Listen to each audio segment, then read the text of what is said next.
Okay, I believe this is enough time. So, yeah, I think we can start.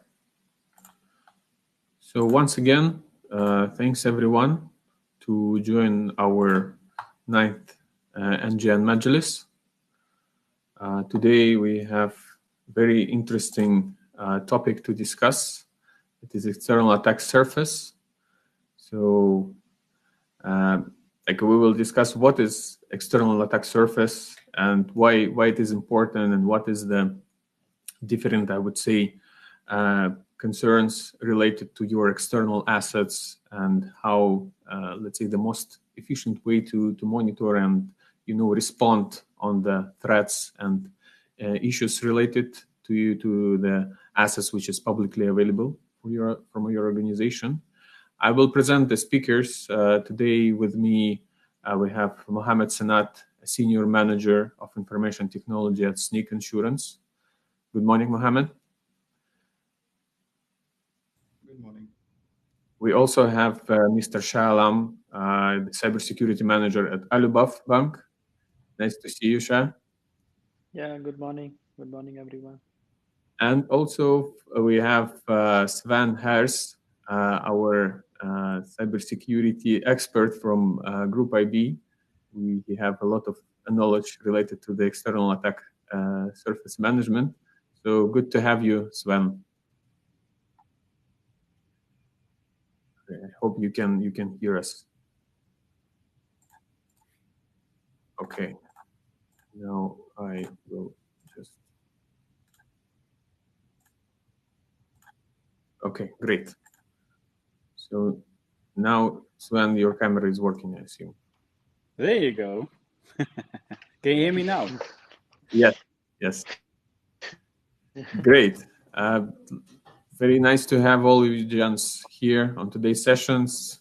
Myself, I'm Ilya Leonov. I'm a head of cybersecurity practice at NGN International, and I will moderate today's discussion. So briefly speak about the agenda. Definitely, as I said, first of all, we need to determine and discuss what is the external attack surface is, and we will hear it from Mohammed in a couple of minutes. After that, we will discuss the outside-in approach to the security. So we will actually discuss why the kill chain, starts at the network perimeter and how to respond on that. We will also hear from Sven the latest information about the breaches and leaks, and I'm also interested to discuss, some latest news. And also we will discuss with Mr. Shah the traditional perimeter security approach and what is the pros and cons to this area. And definitely we will discuss the solutions, so how to mitigate the external issues, how to make sure that the external surface is well protected and monitored. And during the whole event, definitely we have our chat open, so please feel free to drop the questions into the chat, and we will definitely discuss it during our Majlis. So I believe we're good to start. So Mr. Mohammed, you have this very important mission to tell us about what the external attack surface is. So if you can start, we would love to hear. Sure, thank you. I'm trying to share my screen.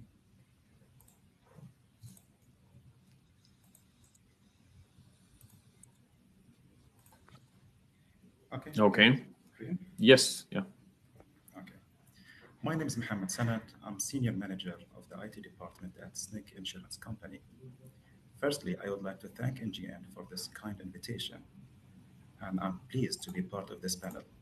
In my quick session, I will be going to cover a high-level introduction for what's the external attack surface management, which can be abbreviated to EASM, as per Gartner. Rapid digital change has transformed every organization. For many, this change means involving their traditional strong history and industry leadership to remain agile, flexible, and adaptive.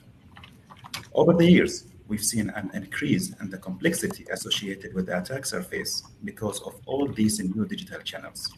So now we are not dealing anymore with only websites and infrastructure, while we are dealing with mobile applications, social media, cloud-based services, and IoTs. So the attack surface has become more complex to manage, and in fact, security programs are overwhelmed with rapid digital growth, creating hidden risks and threats. So the question is, what is the external attack surface management? It's a new terminology in the industry. It means proactively addressing cyber threats, vulnerabilities, exposures that suspicious personnel could use to get an unauthorized access and control on the organization assets. External attack management is a key concern for any organization and security professionals. Today, all organizations must have a complete view of their digital exposures and deep insights into threats that are targeting them. Attack surface can target and impact the entire digital presence, with each organization's security parameters exposed more and more into the internet to defend the extended enterprise in the global scale challenge.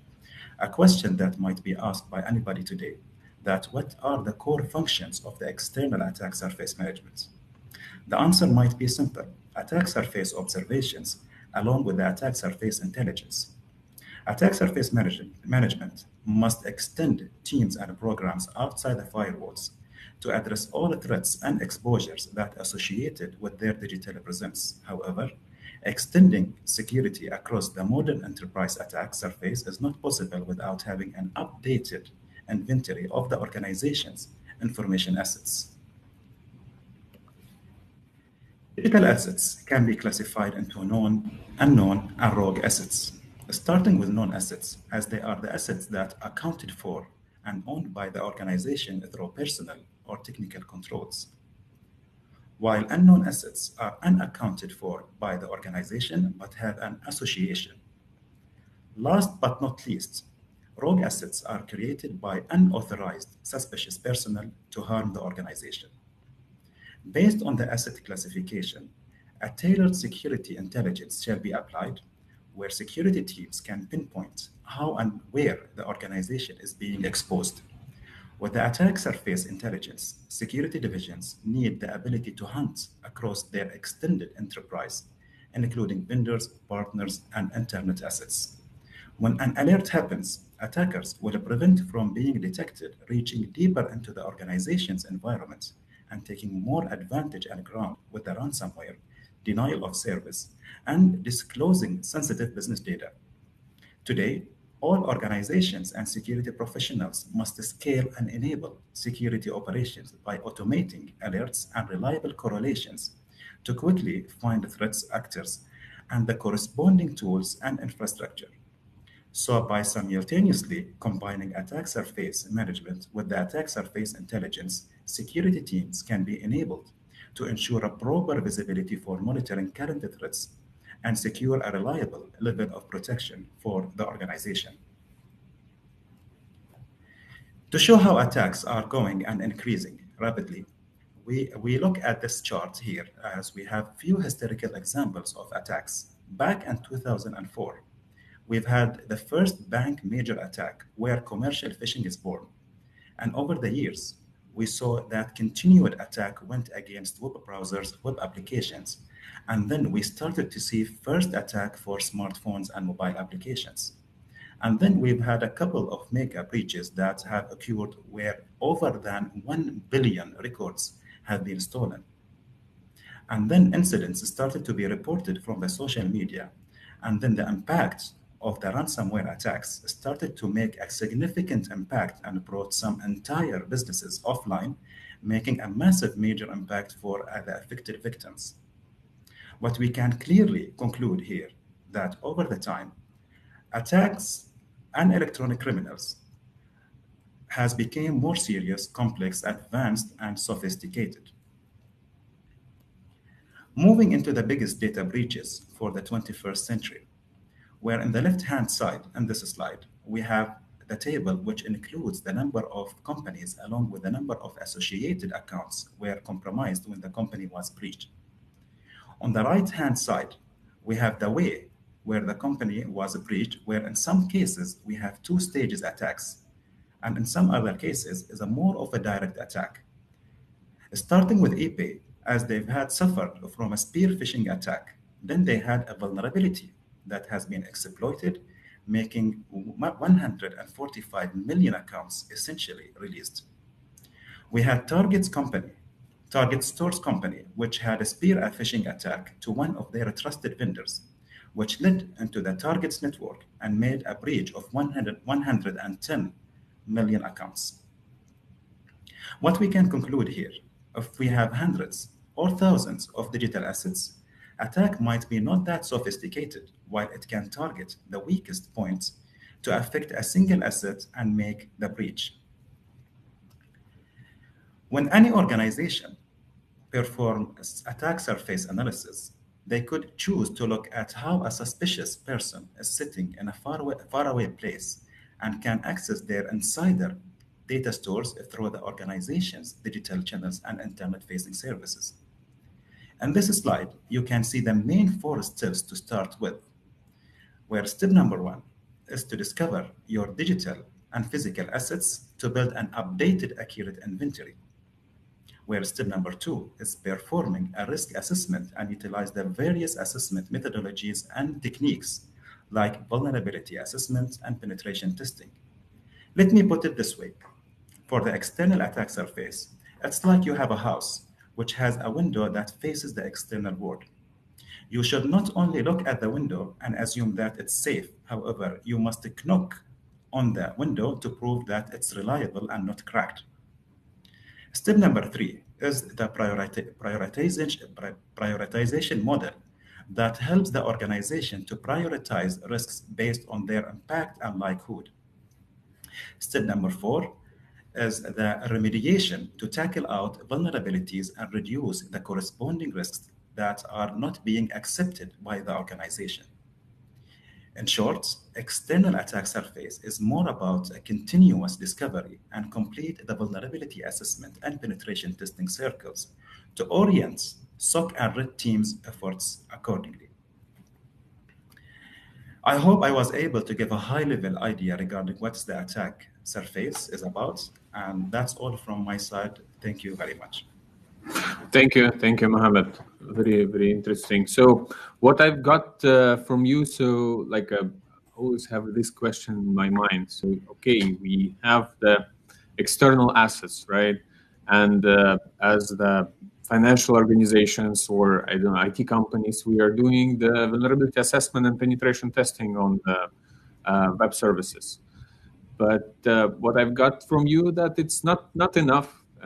As you give this, example with the house. So you are checking your window, but you also have a door, you have a back door, you have a different way how to breach into your house.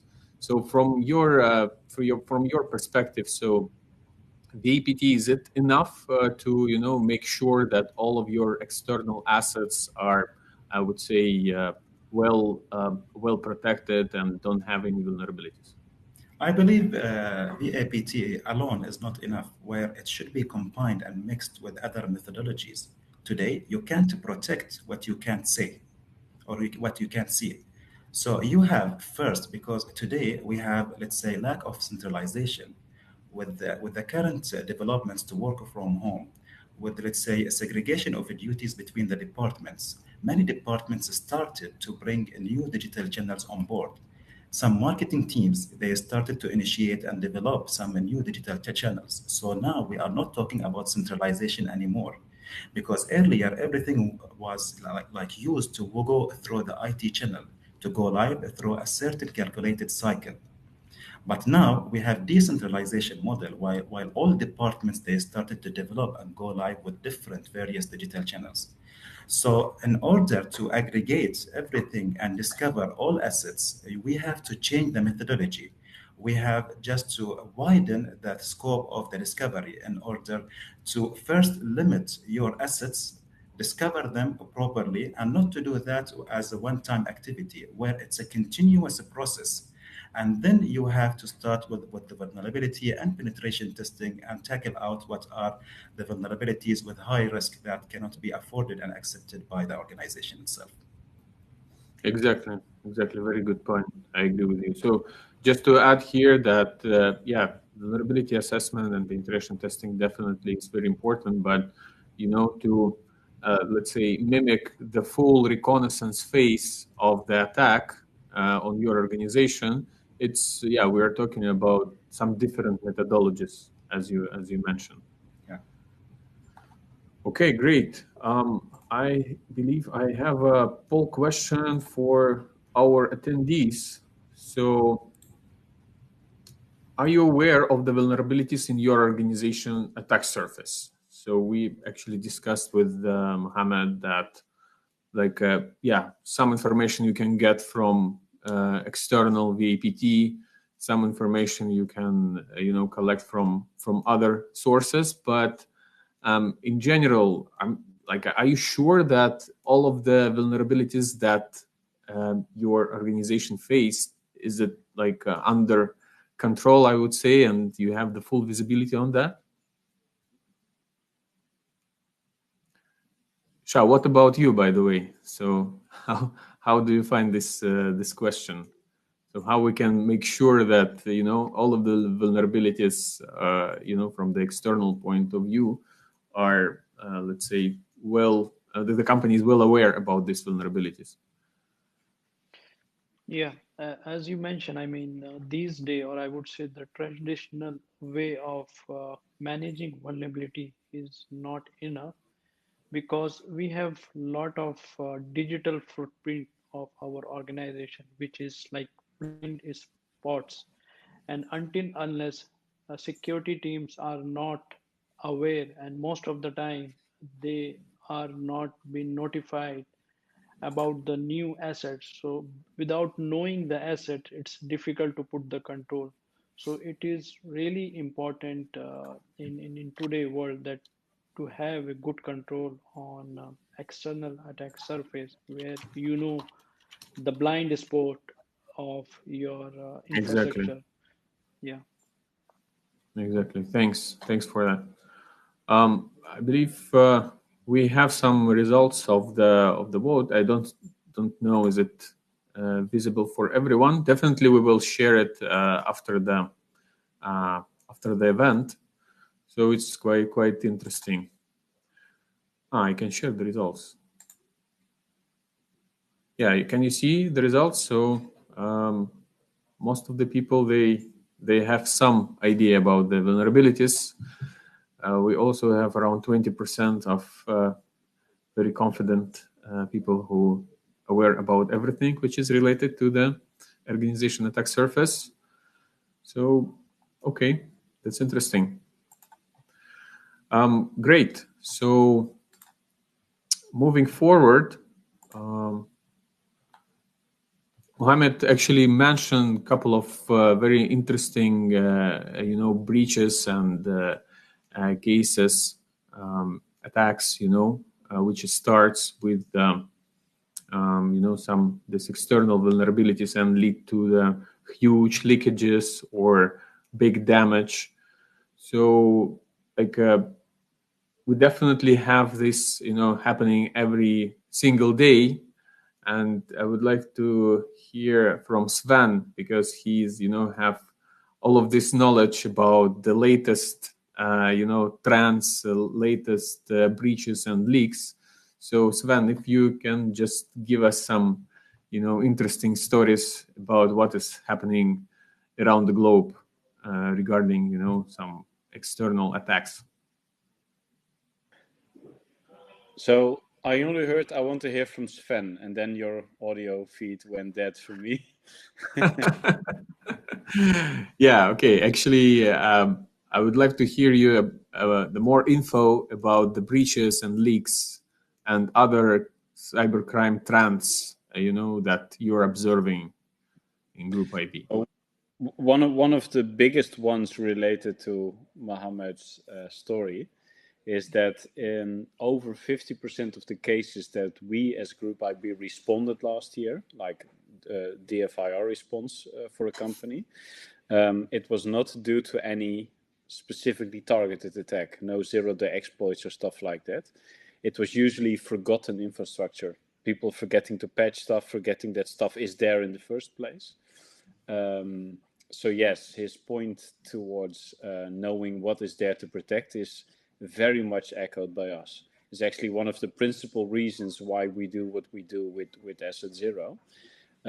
We support all of these security practices that you know, like the pen testing, vulnerability testing and stuff like that. But it begins with knowing what to protect. And most customers begin by stating, okay, this is my company. I have my domain, my email, my blogs, my YouTube. This is my attack surface. But another reference you made in your story is your physical building, your window, your door. If you have a big office building, you have people coming in for dry cleaning, for fruit and vegetables, for any service they provide to your company. Anything that is connected to your domain, be it a partner, be it a vendor, be it a customer, everything is part of your attack surface. And that is the first message that needs to hit home with companies when talking about attack surface. It's a way bigger than you might think in the first place. Okay, but from your experience, what the most common, I would say, issue or vulnerability, which is lead to the breach or leakage? So is it unpatched environment, or it is open port, or I don't know, like some other? I think it's a combination of unpatched and forgotten infrastructure. So the question there, option D, was I don't want to know, and no one chose that option. But in reality, a lot of people actually do choose that option because they choose to ignore or choose to postpone solving the issue. So many of the CISOs that we talk to, when we bring them the issues, they say, well, we are aware of the fact, we are aware of the issue, and we're working on it. And I'm sure you are. I mean, there's a lot going on in the average IT department, many more things to do than you can fit in a day. But many people choose to ignore the issue because it's too big of an issue. It's too much to take in all at once. So they postpone it for a day and another day. Then it doesn't get patched, it doesn't get fixed. But you have to realize that other people are watching. Other people are watching your organization digitally, be it automated or targeted. So not patching, not fixing this stuff, every day that it goes on is a security risk. And it's not a question of when it will happen. It will happen. But,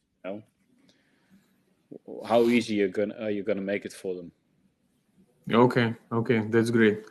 Actually, I have a question to Mohammed and Shah. So since you are just running the IT infrastructure, security, and so on, and I assume that what actually Sven mentioned, that it's usually forgotten unpatched device, which is which is there after some project or some internal activity. So how you are manage this, I would say, IT hygiene, or how you are tracking that, let's say, after the project or after some internal activities. So the environment, they either shut down or like it's under control for some future purposes. So from the process point of view, so how you are doing that, Mohammed, if you can start. Okay, basically, to ensure that you have a patched environment, you have to have a controlled systematic process to avoid manual patching for the environment. So better to have, let's say, an updated digital inventory for all environment and to be updated on a regular basis, so you can have a continuous process to keep updating that inventory. This is number one. This way, you will not end up with by forgetting some certain asset to be out of your scope and coverage. Step number two, to be a systematic process in order to patch your environment. So instead of just handling like manual patching a process to be like with the human mistakes, and you might forget some assets. This way, by having a systematic, let's say, process to patch your environment and getting, let's say, a frequent report to be reviewed, by the certain in charge person in order to make sure that the patching process is ongoing without any failure by systematic mean, by not missing anything. This also would give you, let's say, an acceptable level of assurance that your environment is being patched. Regarding the new let's say equipment that it will go and it will go live with your environment. This again, yani, whenever just you go live, part of your process, you have to make sure that you are noting down whatever the new assets added into your environment and to be added into the inventory. And in case if you miss to update and note that during the next cycle, because we are talking now about a continuous process to keep updating your inventory and audit whatever you have. So in the next cycle, whenever you come and audit your inventory, you will come to know that you missed to add this part into your inventory, and you will add it and just you will incorporate it as part of your coverage and scope. Okay, great. Thank you for a comprehensive answer.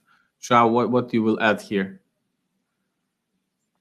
Yeah, I mean, Mohammed has covered almost everything, but what I see, I mean, practically, there is, I mean, it's always the chances where the concerned team they do patching or they do some changes in public facing environment. Still, they missed due to X, Y, Z reason. So to having, I mean, monitoring on your external assets management, especially as Mohammed Sanad mentioned previously, continuously monitoring will help you somehow, or else it's difficult. This is what I have noticed practically. I mean, when we are running our external vulnerability assessment or scanning our public facing infrastructure, everything was clean. But if you see after 1 week, suddenly you find something which is very critical if it get exposed. So it's really difficult to have a control. And process wise it is easy, but practically there is always chances to miss something. Exactly. Yeah. Okay, and yeah, moving to your topic. So since you mentioned some internal controls, which is like it's still extremely important, to make sure that everything is patched and like you are getting value out of the security tools and controls that you're using internally. So, Yeah. like, I will leave the floor to you to tell us more about the vulnerability scanners assessment and why actually the traditional perimeter security solutions they fall short. Yeah, So you sure. can start Yeah. presentation. First, I would like, yeah. I would like to thanks again to NGN for arranging this webinar and highlighting one of the important topic, which is, I would say, attack service management. It is not well mature. I mean, people are still not considering to look their security posture on public facing. So let me go back to my topic, that why traditional parameter security solution fall short. Actually, Muhammad Sanad has covered most of the thing, but let me add, like digital transformation has made the traditional parameter-based network defense obsolete. Why? Because due to this digitalization, the employee partner they start accessing or they wanted to have access without impacting our production productivity from anywhere. And we see in last couple of year the IT evaluation has been changed drastically, and the security parameter which was within the boundary is no longer enough. If we see now, most of the organization they moved or they adopted infrastructure as a services, software as a services, even functional as a services. So these applications, or we are using those services to host our business critical application, which is helping our organization.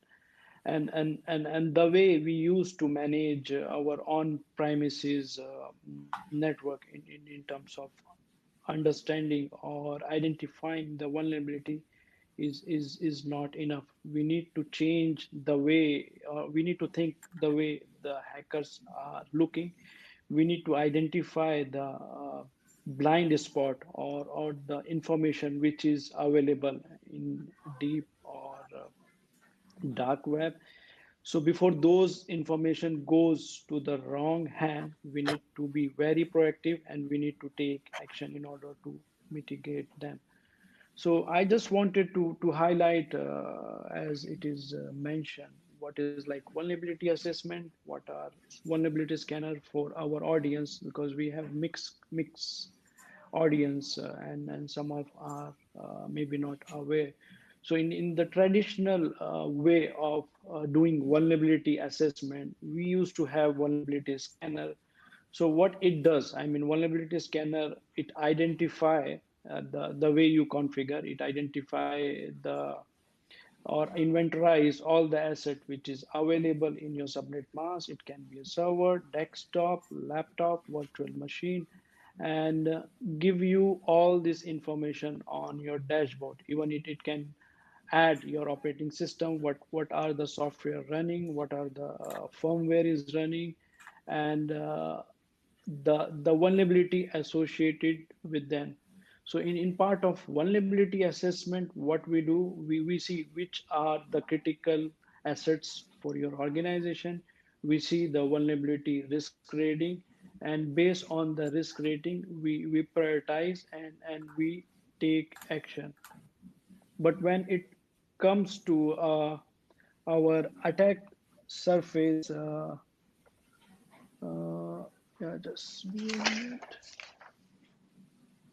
So, so the attack surface management, as we discussed earlier. So the vulnerability scanner, vulnerability assessment somehow associated with the boundary of our on-premises assets, but the attack surface go beyond to your on-premises boundary, and it identify your blind spot. It give you undiscovered, maybe some misconfiguration, and vulnerability which is somehow related to your public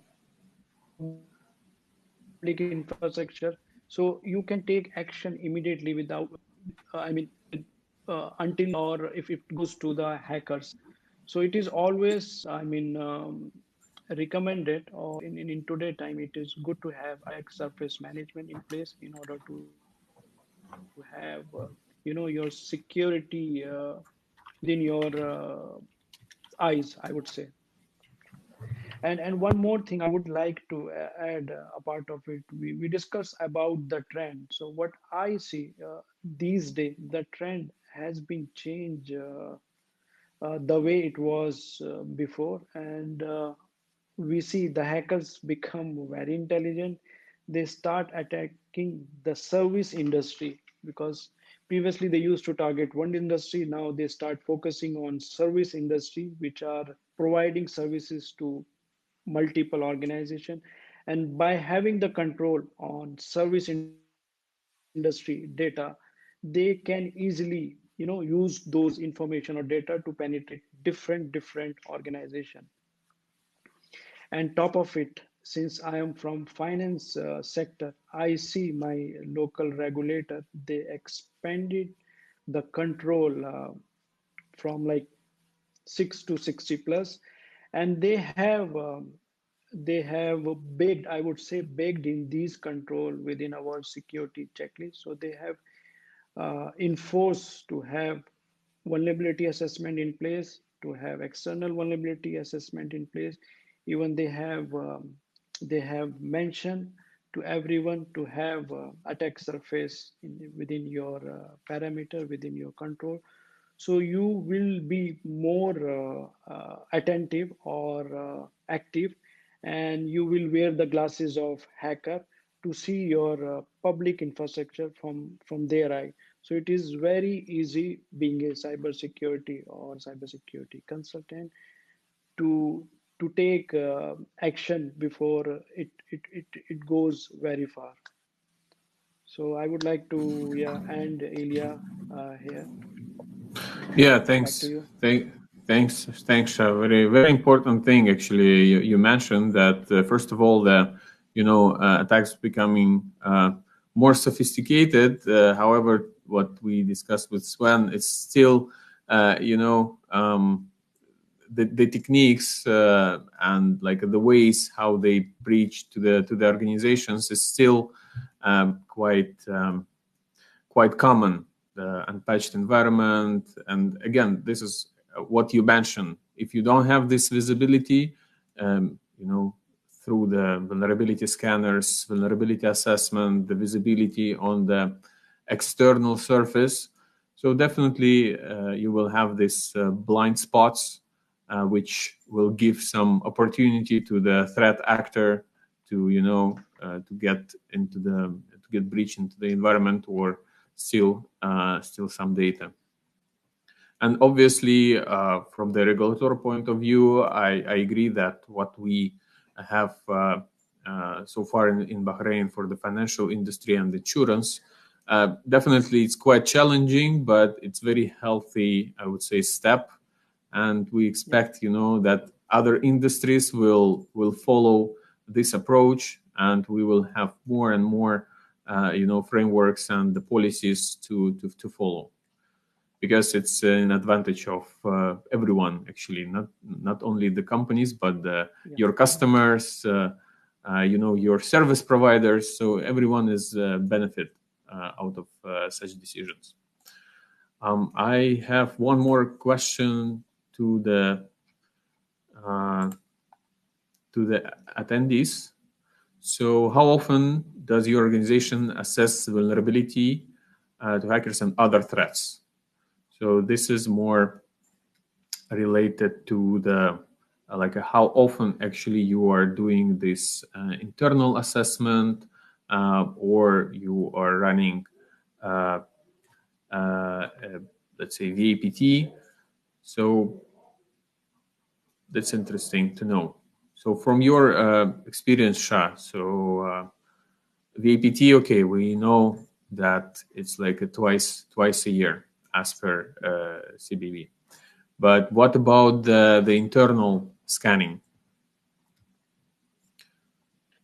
So as CBB also mentioned that they have recommended to have monthly comprehensive vulnerability assessment on your internal network, and minimum weekly to do a vulnerability scan on your public facing infrastructure, where the attack surface, it's like continuous process where you keep an eye, and if you find anything you will take action based on the criticality of it. But yeah, I mean the monthly for internal and weekly, it's not like weekly. The external vulnerability assessment should be also on regular basis. As I mentioned previously, it's sometimes it's difficult for security guy if the concern team, I would not use the word of IT, the concern team, they have done some changes and it is somehow linked with your public facing infrastructure. So it's really difficult for you to track until unless you have the tool in place which go in and scan and identify, okay, there was some change in your public infrastructure and this is the result. It will really help for security team to have a control to safeguard your organization, especially in cyber world. Okay, great. Thanks, Shah. So we have the results. I will share it. So most of the people prefer to do that weekly or monthly.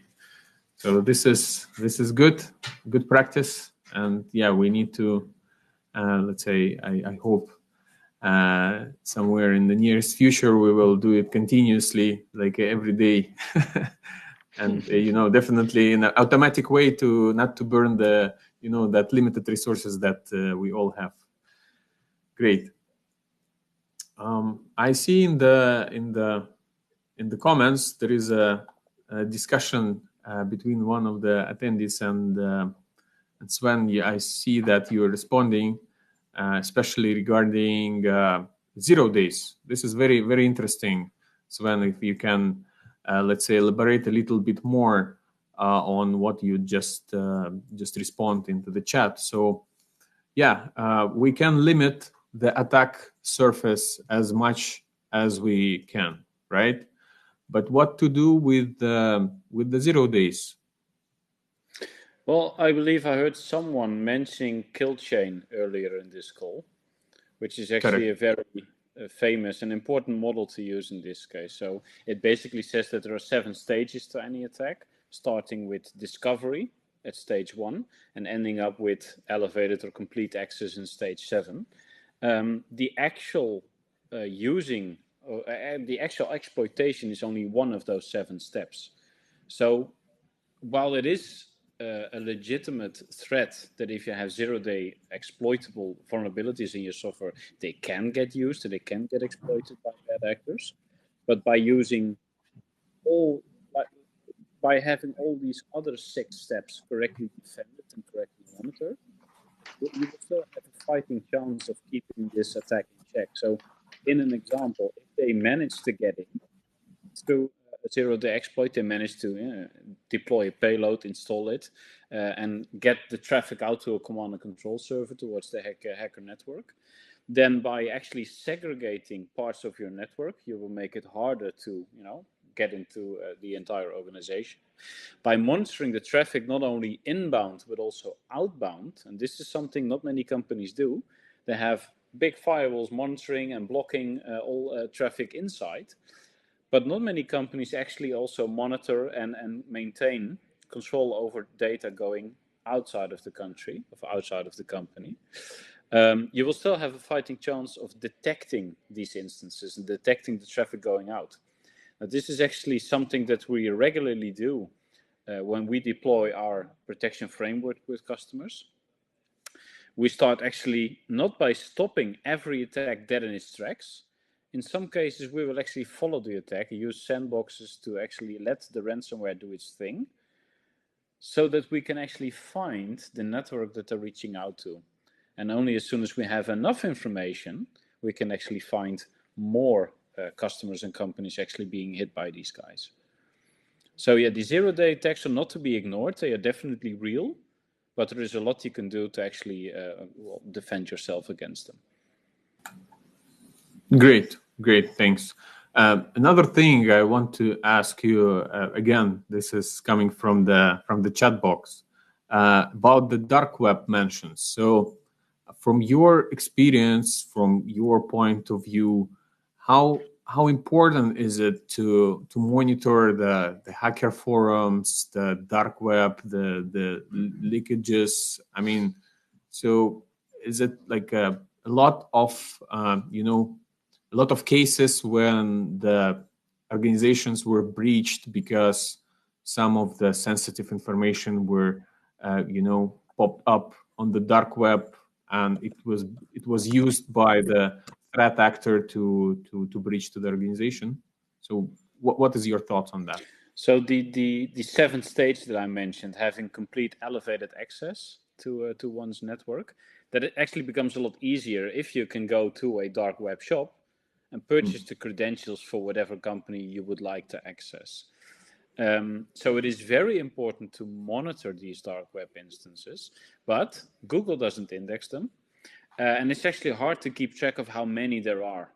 So that is something that companies like us and many of our competitors also do on a regular basis. We do it daily.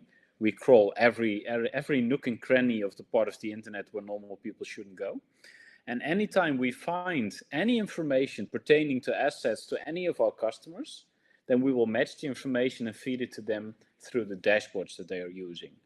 An example could be that we found leaked credentials. Now, this is something that most people are used to. It is nowadays also done by some browsers, for instance, a service that Firefox offers. But then one step further, if we find that these credentials are actually being offered for sale on any forum or shop, then that is an escalation. It's not just out there. People are actually trying to garner customers for them. As soon as you're aware of this issue, because your security vendor brought this to your attention, you can actually accelerate your defense mechanism. So have all these users change their password, In some cases, not just users, not just employees, it's also customers, which may or may not be a security risk to your internal IT, but it's definitely a brand identity issue. And then in some cases, we find attacks being coordinated on forums like these. Now, if you are the intended victim of a very big international hacking group, then they will probably be smart enough to not discuss this out in the open in a public forum. But in some minor cases, interest is garnered through these forums. And then it's actually really helpful to be aware of them, because then you can have a chance at stopping the attack before it actually happens. Okay, great, thank you. It's create another question more to the Shah and Mohammed from the from the organization point of view. So, what is the best procedure from your let's say perspective to respond on such observations? I mean, like such a dark web mentions or leakages. So, how, from your experience, the best way to respond on such kind of information if you observe some organization related data on the dark web forum? Okay, well, dark web data to search on whatever related data to the organization in the dark web is a very important aspect, which can give you an indicator on how your data is being leaked to outside the organization.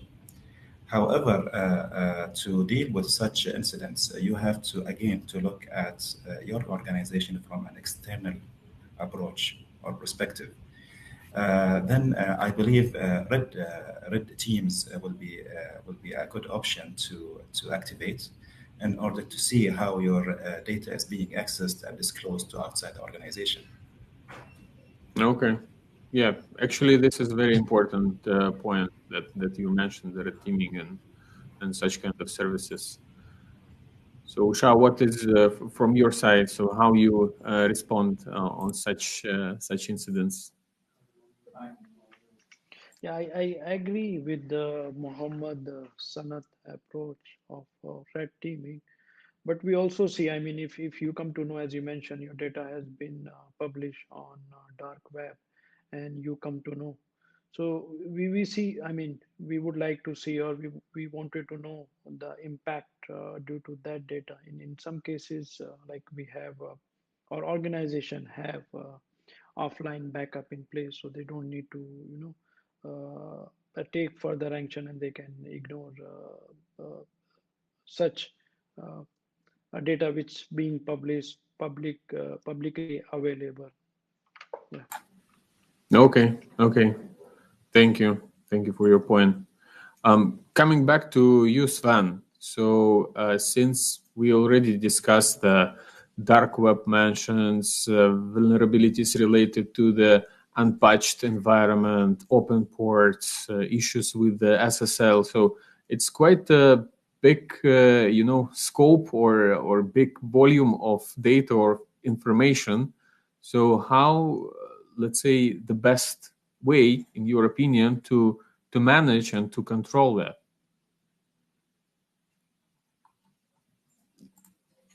You're muted, Sven. I only got the last part of your question, how to handle. You were frozen for the complete. Sorry about that. So my question was that we discussed different aspects of vulnerabilities related to the external assets, right? Such as dark web, leakages, unpatched environment, open ports, SSL issues, a lot of them. So this is a quite big amount of data, that you need to manage somehow, control, and, to have this visibility, and not only to have it, right, but to be able to respond and manage this information. So my question was, how you think about it? So how is the best approach to do that?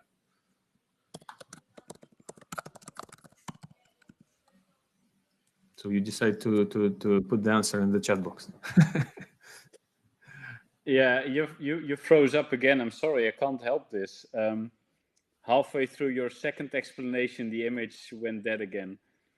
Oh, guys, Mohammed's shy. Can you hear me well? Is it, or it's like a problem on my side? No, I can hear you well. Yeah, it's only happening for you and not for Mohammed or Shah. I can hear and see them perfectly. Okay. So turn off your you- VPN, Sven, and and reconnect. Like this? Yeah. So if it is, it's better now. You can hear me. No.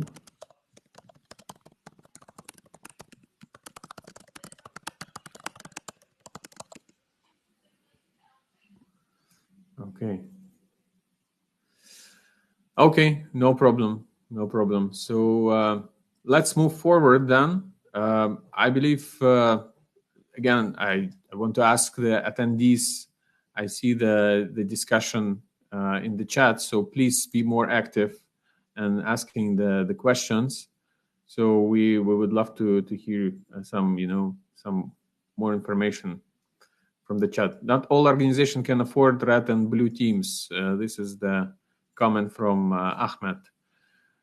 Yeah, you're right. So some only, I would say, very mature organizations can afford their own SOC team and their own VPT team, which is working in the organization. But nowadays, the service approach is the answer to the most such cases, that there is no need for the organization to hire, the SOC team of 20 people or the VPT team of another 10 people with a very high qualification.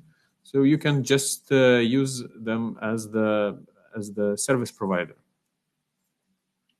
What is your opinion, Shah, on that? So what is the balance between the internal resources and outsourced services?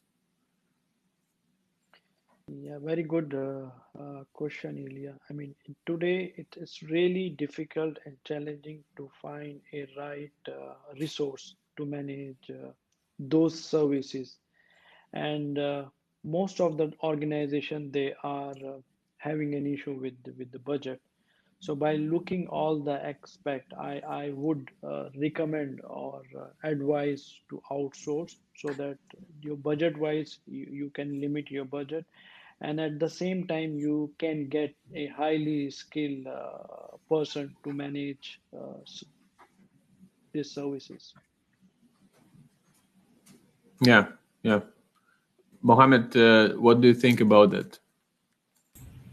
Well, cybersecurity challenges became now wider and more serious, so the investment has to be placed anyway. So the way is, I totally understand the budget restriction everywhere, especially with the current period. But the senior management and leaders, they have to understand the risk and the exposures nowadays we have currently with the current and latest challenges we have in cybersecurity. So this investment should be oriented actually in order to take a place and protect the organization.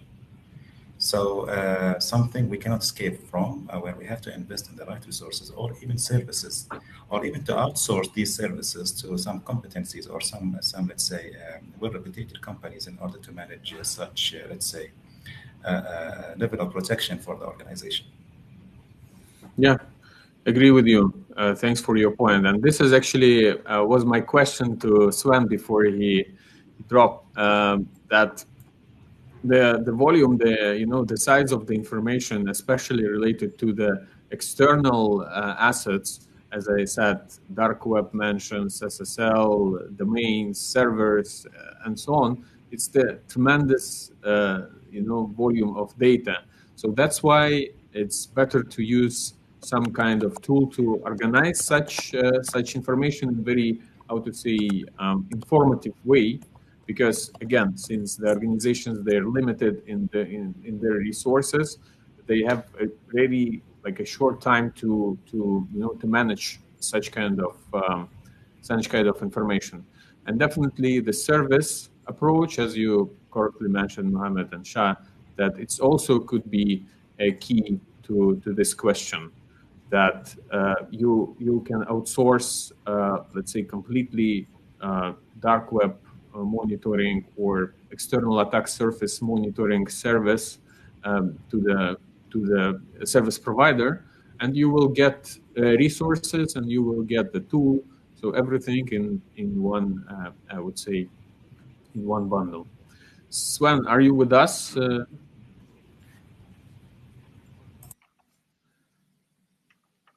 No, seems no. Oh, here you go. But you're How are you, frozen. Sven? Sorry, Esme was Again? having a question.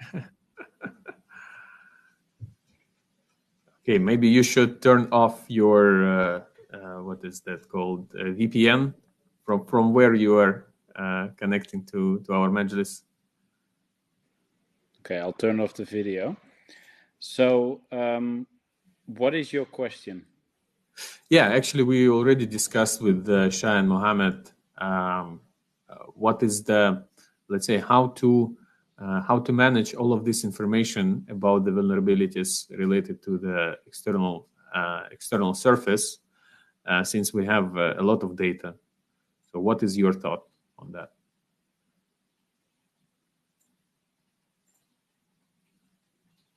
Okay, no problem. So we will have this discussion offline. So no issues at all.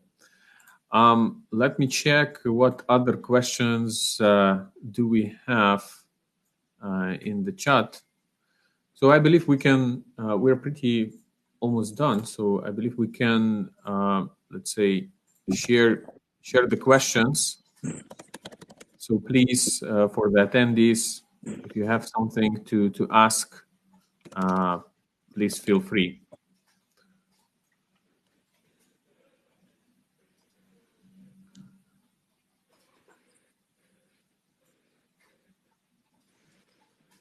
Okay. So how to handle? I have a question. Sure. Please, Shah. Like the topic we discuss, and I mentioned the capacity and resource. One major thing which I also notice, especially in local market, we are running short of skilled resources, and these days those skilled staff are very in demand. So, what is the strategy to be considered in order to retain those staff? Because if today they are joining you, and after few months or few years they will get definitely a good offer from other organizations. So it is, I see it's really challenging. And as now in our local market, we don't have a lot of people who are expert in cybersecurity or tool and technology, which is really essential in order to safeguard from cyber attack. So what is your opinion on it? Yeah, thank you, Shah, for your question. Very valid question, and painful for me personally, because from the let's say service provider point of view, one of the services is the outsourcing. This is what we are doing in NGN. But the problem is, first of all, that each client, they have the very own and unique requirements to the position. So it's not, definitely we all know the recognized certifications in the cybersecurity field, but the list of duties and tasks, it's super various, depends on the, let's say, the position itself, the tools and security controls which is implemented in the organization. So very hard to, let's say, find the perfect resource, perfect candidate for the organization and fulfill all the requirements. This is one. The second thing is, I assume you have the same concern as me, that to retain these experts, right?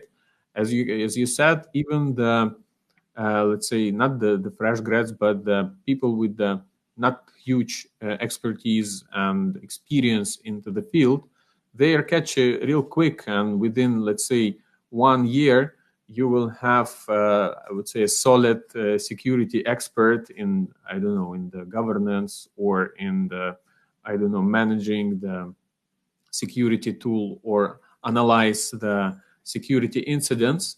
So for you, it's becoming very challenging to retain this person, to keep him motivated and, let's say, like a well paid, obviously. So yeah, this is the challenges that we have now. But what I can see from the government, that they start this programs in the universities. I know that the University of Bahrain, they recently launched the cybersecurity track, and actually we've been as NGN a part of the committee and assist them with with the topics, with the tracks that that is useful for the students to learn about security. What is the important part to focus? So yeah, we see that there is how to say, the right way to fulfill this requirement from the market about the proper resources in the cybersecurity, in IT even. So, but I believe we have a long way to go. So, but I believe we are on the right track here. Yeah. And the Majlis actually is the one way, how we can, let's say, add value, that we share these thoughts, between you as the customer, or like, as a bank, financial organization, Mr. Mohammed from the insurance, myself from the, let's say, service provider, that we can, let's say, if we can encourage at least one attendee from our session to learn more about some particular topic, for example, external attack surface, I believe this is the, I would say, already a win for us, that we, how to say, make it's interesting and encouraging for the people. So we need to do more such initiatives, and I believe from your point, also, like a financial industry should have something similar, the people awareness, actually. So this is my point. Yeah. And would you like to encourage, Ilya, as Bahrain is a good market and people here are intelligent very quickly. So I would like to see them to be, to be the resources in order to fill the gap. Would you like to recommend some foundation course or some certification so that they can, start from now and can be the right resource after some year? Definitely. Actually, we have the fully established internship program for the cybersecurity, and actually the requirements is not something very sophisticated that you need to be like a cybersecurity expert or whatever. So IT background is enough. And in collaboration with our training center, NGN Training Center, and recognized vendors from the worldwide, including Group IB. I hope Sven can hear us. So any other vendors. So we have the internship programs. We have obviously trainings. But what I like about the internship, that aside of the some certifications, the person can get the real hands-on experience. So this is the, let's say, another very important part of the of the expertise itself as the person. So it's not enough to have let's say the full list of SANS certificates and zero experience on the ground. So this is why I believe this approach is much more effective, where you give, let's say, some baseline, the certifications, the theory itself, but along with that, you need to, let's say, put some, some hands-ons and try to work with the real environment. We have our labs here in NGN where people can practice and understand what all of this theory about. So this is, I believe, the important. This is good to know, Ilya, and definitely I will come and have a look. It's really amazing for new generation to get hands-on experience, as you mentioned. So Yeah, let's move. absolutely. So everyone is actually, how to say, is most welcome in our office in World Trade Center. So we can, show you around like what tools we are using on a daily basis. So it's very entertaining, I would say. So you're almost welcome. Hey, Sven. I'm back. I could Fantastic. hear you. I just couldn't. I can't enable this stuff myself. I need the moderator for that. Okay. Let's hope that it goes better this time. Are there any? Yeah. Okay, so I have a question, by the way, from human error or lack of tech knowledge leads to increase attack surface. Is that the valid case? So what do you think, Sven? I think definitely. It's not the only factor, of course, but definitely. So imagine starting your own company, 10, 15 people, and you need a domain. So you start building something because it might sometimes be too expensive to have someone else do it for you. There are many, many user guides, YouTube videos that will teach someone how to build your first website, build your first domain, build your first Microsoft domain. But they start looking for splintered information, some security over here, some management over there. There is no holistic view. And combine that with people that do not have security experience in the first place, not just IT experience, but security experience specifically. And it usually always leads to some gaps here and there.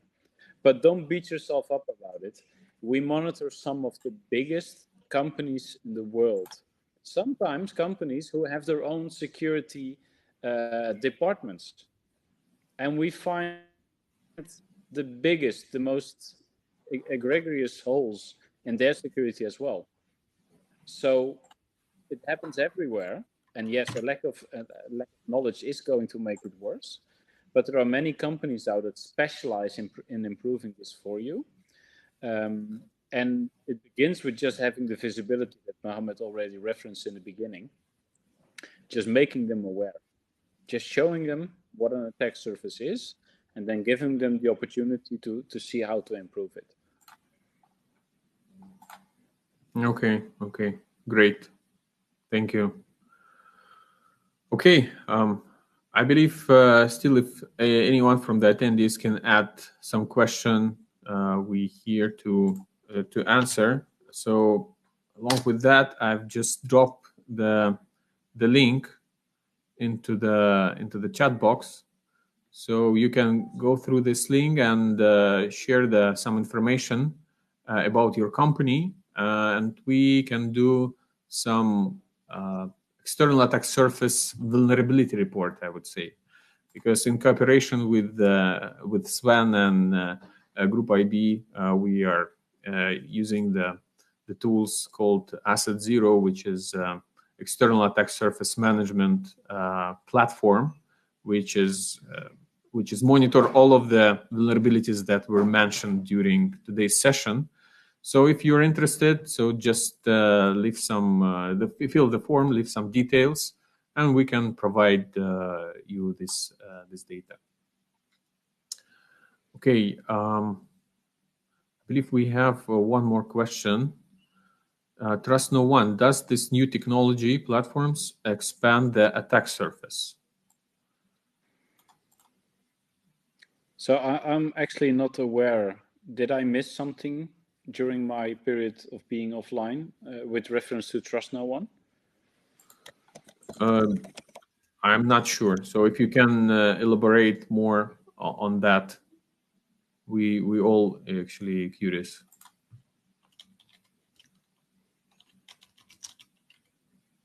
Sven. Yeah, but I don't know which platform this person is referencing. Trust no one. Does this new which platform are we talking about? This is actually interesting. I also have no idea about this this platform. So say if you can elaborate, or you know what I will do. Yeah, because I googled it, but of course, trust no one is a very common, very common saying in security. Say I give you the permission for the audio and video, so if you can join our conversation, you can just turn on the mic and yeah, ask ask the question.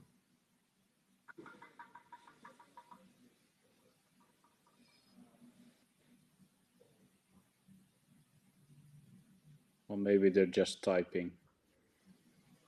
Yeah, maybe.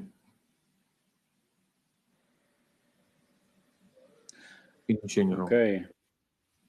So external attack surface monitoring platform, expanding the external attack surface. No.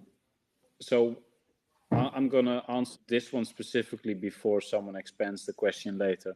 I'll answer this from our own perspective. So our external attack surface management platform is a service that we run as a SaaS, in this case from Germany. And we monitor your attack surface. So basically, comparing this to a building, every day we will take a walk around your building. We will note any changes, any points of entry, people coming in and out, people having access. We check all of the passes, check all of the access, and we tell you, we see a number of opportunities for unauthorized people to get in. So we are not actually expanding your attack surface by connecting to your website. We're not actually doing anything to your website other than taking a look.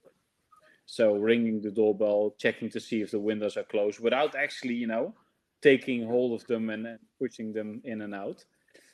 So this is what they call passive scanning. We do a good look around, and any implied vulnerabilities are being reported by us. Cannot talk at customer site, I mean monitoring. So you mean monitoring the external attack surface?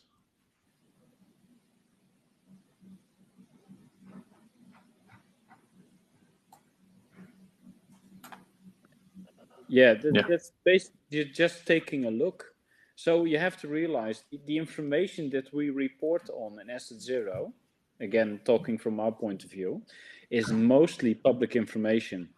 So any person, any hacker with enough time, enough inclination, and enough tools will be able to gather all of this information on your external attack surface. So they will query DNS servers, they will question whois databases, search engines like Shodan, but also stuff like Facebook, LinkedIn, anything that reports any information on your organization that is publicly available can be used for people to assess your security posture.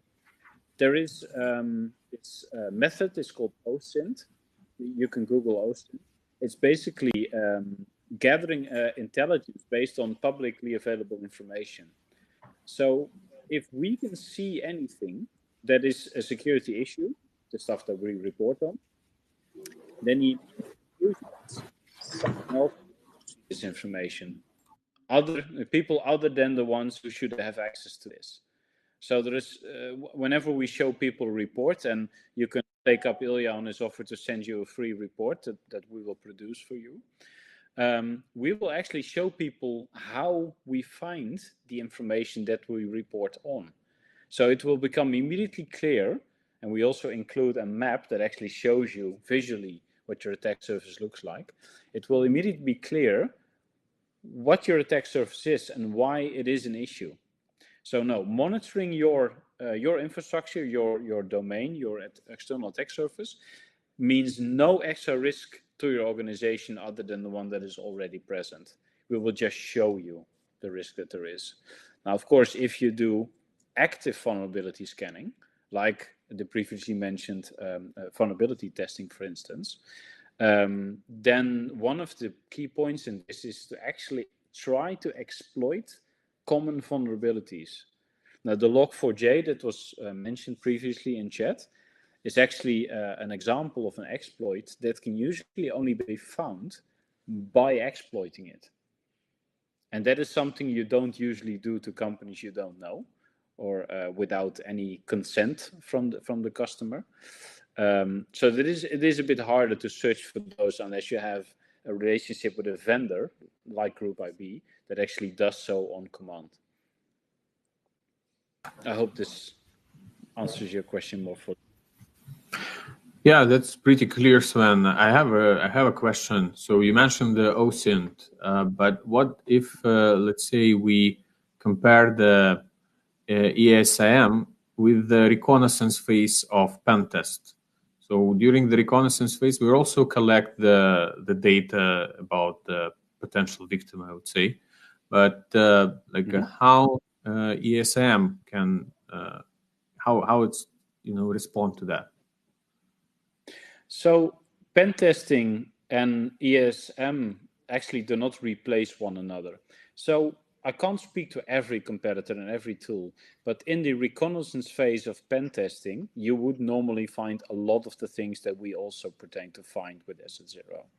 The main difference is many pen testing tools and services are quite expensive, and many of them still require you to provide the assets that need to be tested for security. The difference with Asset0 is it is a standalone solution that is able to be used by any company to give them a head start on where to start with, improving the security posture.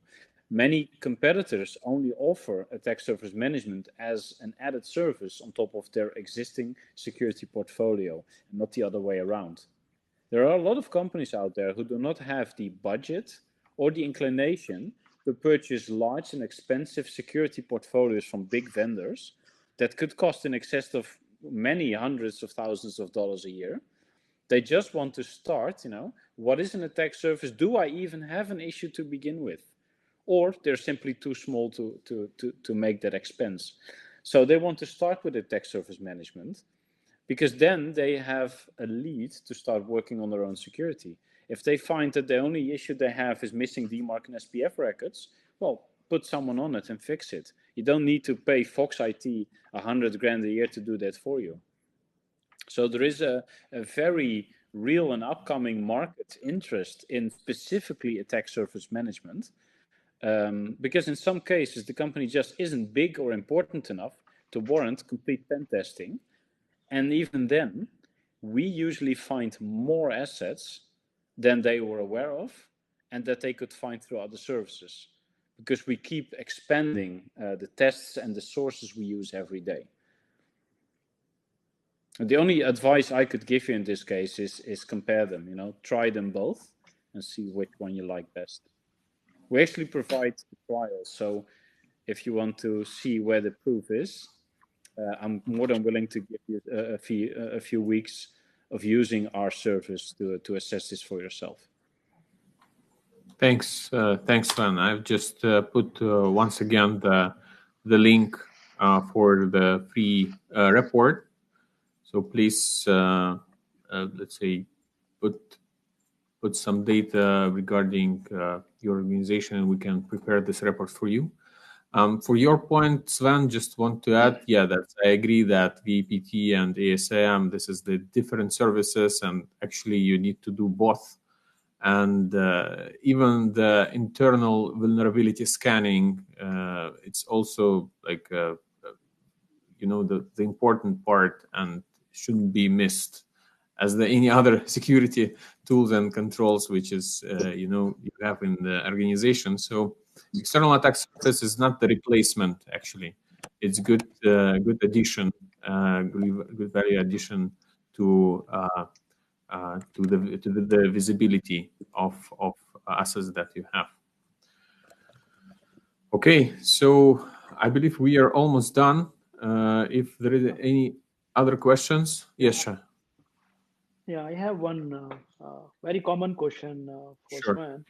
How you see the false positive information, which is, I mean, how you distinguish or control the false positive information through asset zero tool? Because this is one of the common challenge with all the security team. Either it's internal VA, external VA. After a report, we need to work on it. We need to call for the meeting, and we identify there are a lot of false positive. So since it is external facing and your tool is picking up the data which is publicly available, how you see this challenge with your technology, Sven? So the term false positive has two ways of, some customers see the results in our tool in Asset Zero and say, well, I see a lot of false positives. What they actually mean is, I see a lot of issues that I'm not interested in because they are for related websites, for related domains. This is not my website, this is someone else. So the first thing we usually lay bare to people is that their attack surface is way bigger than they previously thought. Because the hoster is reusing SSL certificates, they're all running on the same IP. Or, and this is a legitimate case, I once found a partner whose IT admin was running multiple companies on the same physical address, hosted on the same data center, which they were not aware of. They only found out because we were finding way more websites listed on the same address. So you could say that's a false positive, but as I alluded to in the beginning, your attack surface is not just your own assets. It's any route that someone can actually find into your company. With regards to real false positives, one has to understand that many of the stuff that you find with a passive external scan are actually implied vulnerabilities. So if you're running a specific Apache server version, of which we all know there are, I'm just making this up, 3 current vulnerabilities, then any tool will show 3 possible vulnerabilities for your version of Apache. Now, if you patch these by hand, without actually, updating the whole package, or if you did some other changes to your network to mislead attackers or to block off any traffic towards that vulnerability, then you might be less susceptible, but then the implied vulnerability will still be there. So many of the data that you get back from tools like this should be filtered. Now, one of the first things we usually do together with the customers is filter the assets to get a clear view of what is interesting and what isn't. And then you need to take this information, for instance, download it from our tool and match it against what you know on the inside. Now, in some cases, you will find implied vulnerabilities that are no longer there because they were patched or fixed in some other way. But at least now you know. Now you know what the attack surface is, what the risks were, and how the risks were patched. Now, previously in the chat, I saw someone making the remark that there is a big disparity between IT and management. And management complains about IT, and IT complains about not getting the budget or the tools to do their job. This is step 1. If there is an implied vulnerability, but it's fixed, in any case, you get to show the company, you get to show management, what is it you're doing with the money they're spending? And it's enough to be secure. It's even better to be secure and proving to others that you're secure. Not just to the people internally spending the money, but also towards auditing, certifications, legal issues that you might have. If you're running a bank or any company running personal data, you need to be able to prove to them that you are caring for their data. And it starts with actually making a conscious effort to look at your security posture. And that is alone a big reason for doing the work, even though, there are many tools that now purport to do external attack surface management. I do choose to believe that we have one of the more elegant ones that is actually built towards partners that will report on all of this information in an easy to read way. Does that answer your question, Charles? Yeah. Thank you, Sven. Thanks, Sven. One more question from Xei regarding the internal pen test or big bounty platforms. So what is your opinion here? To me? Yeah. So I can't speak to every specific tool, like the ones that are being mentioned in chat, but in general, doing pen testing is a very good thing. However, before you do, try to ascertain yourself of the quality of the tool you're using, because in theory, it could be, a bad actor writing a pen test just to gather information.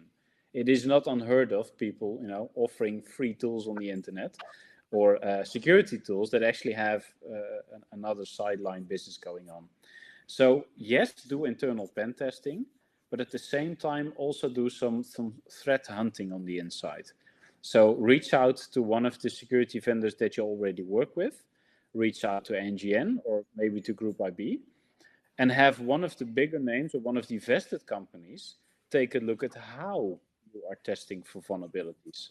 Not just the tools themselves, but also your procedures and your runbooks. By having multiple viewpoints, you can actually make sure that you're doing the right things and looking for the right threats. Yeah, just to add here from my side to Kasey's question, that internal pen test is I'm sure it is the must. However, if the organization is I would say mature enough, so bug bounty platforms such as Big Bug Crowd and HackerOne that you mentioned, it's also now an option. But continuing what Sven is saying, that you need to be sure that it's not used in the way to gather the information, or actually you need to let's say pay a lot of attention on the service providers that do such activities such as bounty platforms. So what is your thought, Shah? By the way, I'm curious to know from the financial, I would say, institute perspective. What do you think? Will banks someone do the bug bounty activities? Will they allow that? No, this is the big concern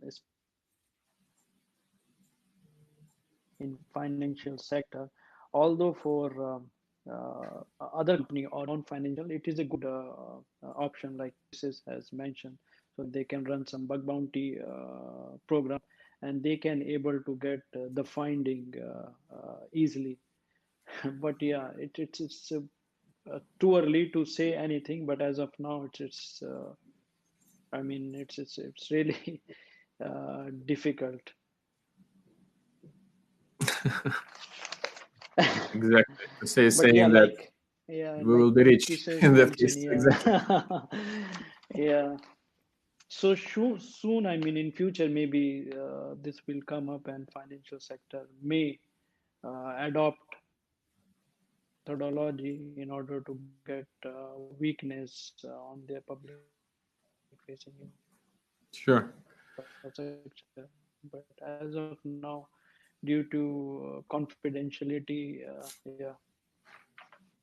So let's try the stages. Let's try the stages approach. So let's start with the external attack surface management, and then let's say in a couple of years we will move forward to the bug bounty platforms. I believe this is a good plan.